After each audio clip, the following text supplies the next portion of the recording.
are good. All right, we're out here, San Francisco, beautiful sun, Bitcoin 2019 conference. I'm here with Crypt0sNews, Omar Bam from the YouTube channel that I recommend you guys check out all the time. He's one of my favorite YouTubers, and he's actually one who inspired both Brian and I to start doing Young Dumb Crypto. It's crazy. Yeah, it is. We were friends on Instagram. I had no idea. Yeah. Like you were possibly inspired. No, I remember the very first time I was like, dude, I rated a show. I'm like, dude, Omar liked our tweet or Omar liked our post, and it was just like, I couldn't believe it. So now that we get to hang out and interact, it's just awesome, and it speaks to the Bitcoin community and the culture and how small and tight-knit of a community it really is. That if you've got something that you want to say and you really believe in it and you put yourself out there, you know, you'll never know what comes back. So it's something that I think he's done a really good job of with, you know, putting your passion out there and explaining why you believe what you believe. I think it's something that it's important for all of us to do, but obviously for the two of us, crypto and blockchain is what we get out of bed for every day, but whatever it is for you, whatever you're passionate about, we feel like it's really important to share it with the world, and you never know what's going to come back. So let me ask you a couple questions about how you got started into this, because obviously I know you had a financial background a little bit in the past, and then you kind of came into some cryptocurrency. So what, from when you first discovered crypto to when you decided to make it content, how long of a process was that? Years. Yeah, I first started using crypto in 2012. Okay. I heard of it before that, just because I was into tech. More than anything, buying stuff, messing with graphics cards, modding games. Right. If it wasn't for gaming, honestly, if it wasn't for gaming, I would have never found crypto. That's right. This is another gamer. You guys hear us talk about how gaming and blockchain cross over all the time. Parents always like, don't play games, don't do that. I grew up like, damn, that's precious time. Right. But if it wasn't for that, like passion, I don't think I would have ever been here. That's really cool. Funny how we all find different things, for sure. No, it is, and it's interesting. Gamers, they live in virtual spaces a lot of times. They've dealt with in-game currencies before, in-game assets that they've played games and seen this random sword that was somewhat rare become extremely rare, and now it's worth a lot more. So I think we talk about that crossover all the time of how it's an easy jump for people that live in that virtual world to kind of get into crypto. So we're all looking for ways to make money doing what we love, and so you have all these streamers now. But it's very difficult to stream gaming content and make money, because that's what I tried to do on YouTube. Right. I also tried music, another very competitive field. Picking up skills, obviously, but there are ways to make money now. So it was fascinating. I remember playing Diablo 3 when it came out.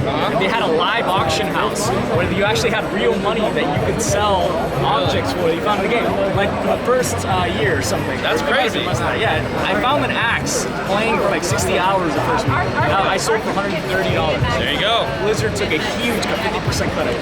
Wow. And then PayPal. That's worse than Coinbase. Yeah, but I still made money gaming. So Right. I was like, I paid for the price of the game. That's insane. Yeah. Yeah, but crypto, it opens up the ability to not charge those huge fees from all the different intermediaries along the way, because you cut everybody out and you go person to person, P2P. Amazing. Yeah. Just one example. Yeah. No, one of the coolest things with gaming, I think, too, is it gives you portability in some respects, like some of the stuff the engine's doing, where you could play a game and, like you said, invest 100 hours, 200 hours, 300 hours. You have all these in-game assets, but maybe you decide, okay, they've got a new game coming out and I want to go try that, but I don't want to lose all the time I've got invested in this. You can now melt it back down and take your investment into a whole other game and start with a totally different setup, which is, I think, really cool, and it's going to be revolutionary in what they can do with gaming and gaming ecosystems, and almost building gaming universes, kind of how they do with the Avengers in the TV world, the movie world.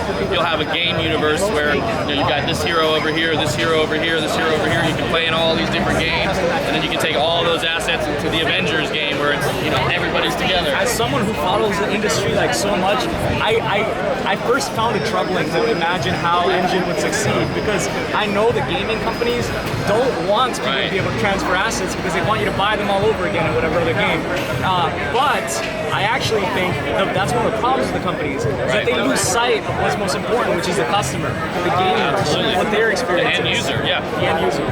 Those are some of the industries, music, gaming, and then obviously finance, which is why we're all here. But music and gaming are extremely centralized industries that are, again, putting bottom line first, and both the creators, the game developers, as well as the players and the game users you were just talking about are the ones getting the short end of the stick. They're having a worse experience than they could be if it was a flattened model where, now a game developer, because a solid game of 6 to 10 people can put together a pretty good game, and then to pick up the budget to take it AAA, you don't have to be part of Activision and to develop a game, but to actually launch it and be successful, you have to have all their media behind you and like the whole machine, just like the Hollywood machine. No, exactly. The music industry, like all these record labels, like you can make some great music, but if you don't have the manager behind you pushing you, getting you in venues, and all the different press that goes along with it, it doesn't matter how good your music is. Ticketmaster and all the companies who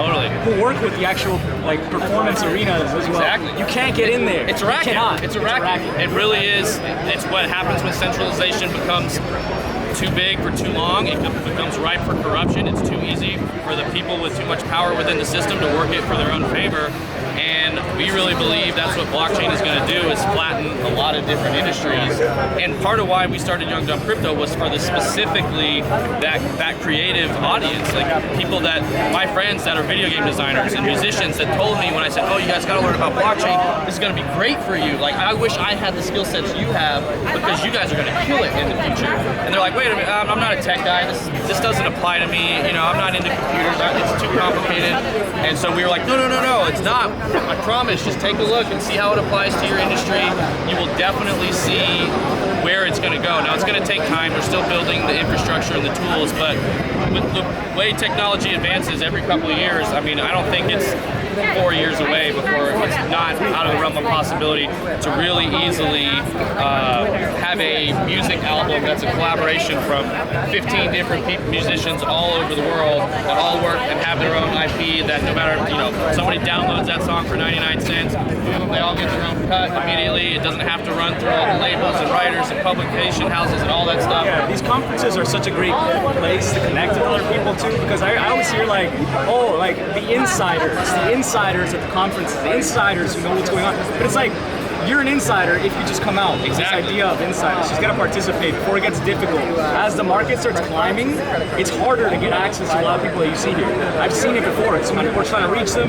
There's layers of security. Right now, it's still a good time to go and interact and run into the big people that you watch. We're running the big companies, but that will become more difficult. And one way, if you're a musician, or if you're a gamer or whatever, find whatever conferences are centered around that, and go talk to people and ask them about blockchain. You might get a job. You might be freed from whatever shitty job you don't enjoy. I don't know if I can say shitty on the channel. No, you're good. We say whatever. Yeah. All right, cool. But you'd be free, and you'd be able to still do what you want to do and advise them. And even if that company fails, let's say you join, let's say somehow you hear about the music blockchain project, you go and you join it, and then it fails, whatever, in 2 years.